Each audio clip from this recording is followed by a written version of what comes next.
In Ukraine, there is a place where time has stood still. A city where children's toys remain on dusty shelves, where dinner plates are still set on kitchen tables, and where curtains still hang in the windows of silent homes. But the people are gone. They left everything behind, possessions, memories, entire lives, abandoning it all in a matter of hours. And to this day, the village and city remain empty, frozen in silence. Why?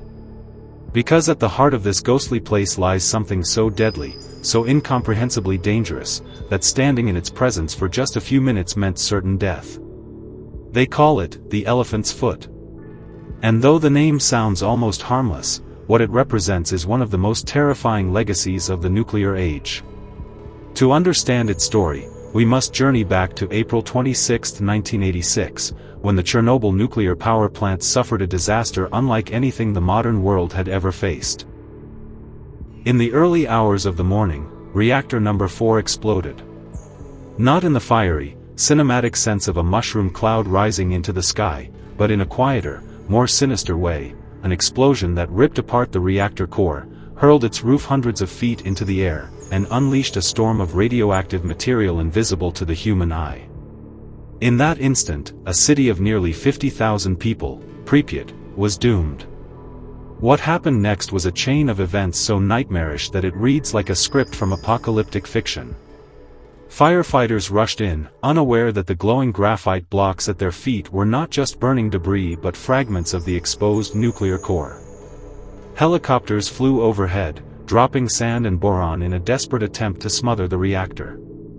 And deep inside the ruined building, the molten remains of uranium fuel, graphite, and structural materials began to seep downward like lava, pooling and solidifying into bizarre formations. Among those formations was one unlike any other, a mass of corium, mixed with concrete, steel, and sand, that hardened into a dark, glassy shape resembling the wrinkled leg of a colossal beast. It became known as the elephant's foot.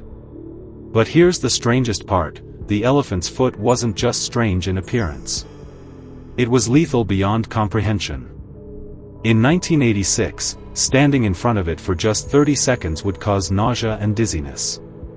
2 minutes meant uncontrollable bleeding from every orifice. 5 minutes was a death sentence. To put its radiation into perspective, the mass emitted around 10,000 roentgens per hour, enough to kill a human being several times over. Cameras couldn't capture it directly because the radiation would fog film and destroy electronics. Even robots designed to explore the reactor failed, their circuits fried in seconds. And so, when the Soviets needed a photograph of this terrifying object, they resorted to an extraordinary solution. A scientist placed mirrors at specific angles, standing just outside the direct line of exposure, and managed to capture a blurry, ghostly image of the elephant's foot, an image that survives to this day as one of the most chilling photographs ever taken. But what exactly was it? According to mainstream science, the elephant's foot is a mass of corium, a mixture formed when nuclear fuel rods melt and blend with everything around them, concrete, sand, steel, graphite. The heat was so intense that the floor of the reactor turned into a furnace. Imagine lava, but radioactive, lava that cannot be cooled with water, that doesn't stop burning until it fuses with the earth itself. The elephant's foot weighed several tons and was harder than steel, nearly impossible to cut or break apart. Even today, decades later, the radiation has diminished, but standing too close for too long is still considered dangerous. That is the scientific explanation. But like all great mysteries, the elephant's foot invites deeper questions. Because the sheer scale of what happened in Chernobyl pushed the limits of human understanding. Alternative theories suggest that what we're seeing in the elephant's foot is not just an accident but a kind of man-made mineral, something never seen before in nature. Scientists coin names for these new substances, Chernobylite and lava glass. Some geologists argue that in the distant future, if humanity vanished, what would remain of Chernobyl would be these strange, immortal materials. Could the elephant's foot, then, be the accidental creation of a new type of geology, born from mankind's hubris?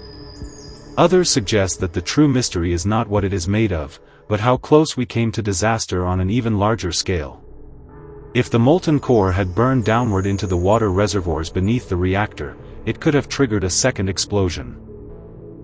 An explosion that might have rendered much of Europe uninhabitable for centuries. The fact that this did not happen has left some to wonder, was it luck or something else that prevented the ultimate catastrophe?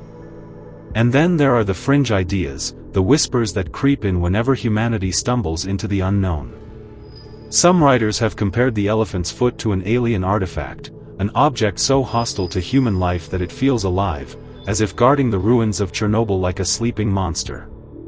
Its surface, they point out, seems almost organic, with folds and wrinkles resembling skin. Its power, invisible yet absolute, evokes myths of cursed relics or forbidden objects that punish those who dare approach. Could it be that what lies in Reactor 4 is more than chemistry and physics, that it represents a boundary we were never meant to cross? Here is where the story darkens even more. For decades after the accident, the elephant's foot continued to emit radiation strong enough to shorten lives. The workers tasked with sealing the reactor inside a sarcophagus of concrete and steel knew they were sacrificing themselves to contain it. Some lived only weeks after their exposure. Yet the monster endured. The first sarcophagus, built hastily in 1986, began to crack and crumble. Rainwater seeped in, threatening to destabilize the structure. By the 2010s, the world realized that Chernobyl's nightmare was far from over. And so a second structure, an immense steel arch taller than the Statue of Liberty and wider than a football field, was built and slid over the reactor. This new tomb, designed to last at least a century, now holds the elephant's foot in darkness, away from human eyes. But make no mistake, the danger is not gone. The elephant's foot is still there, sleeping, still radiating. Its radioactivity has lessened, but its toxicity endures, and scientists predict it will remain hazardous for tens of thousands of years.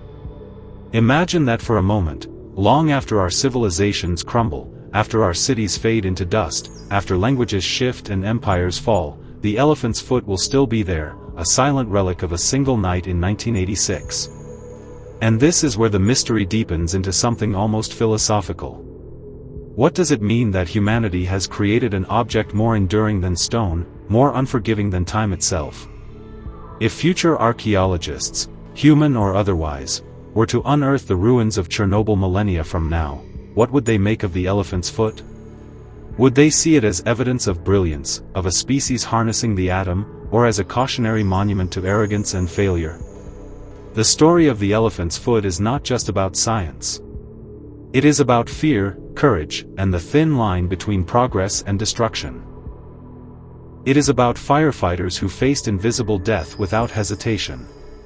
It is about scientists who risked their lives to understand what they had unleashed.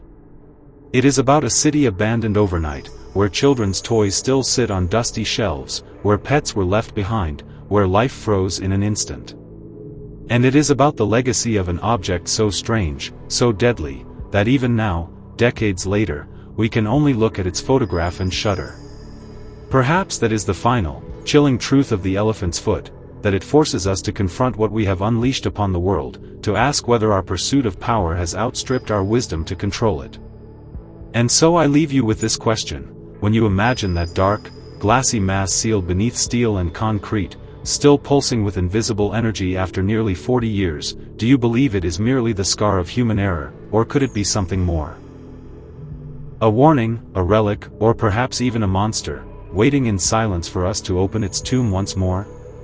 Like this video if you enjoyed it, subscribe for more incredible stories, and I'll catch you in the next episode.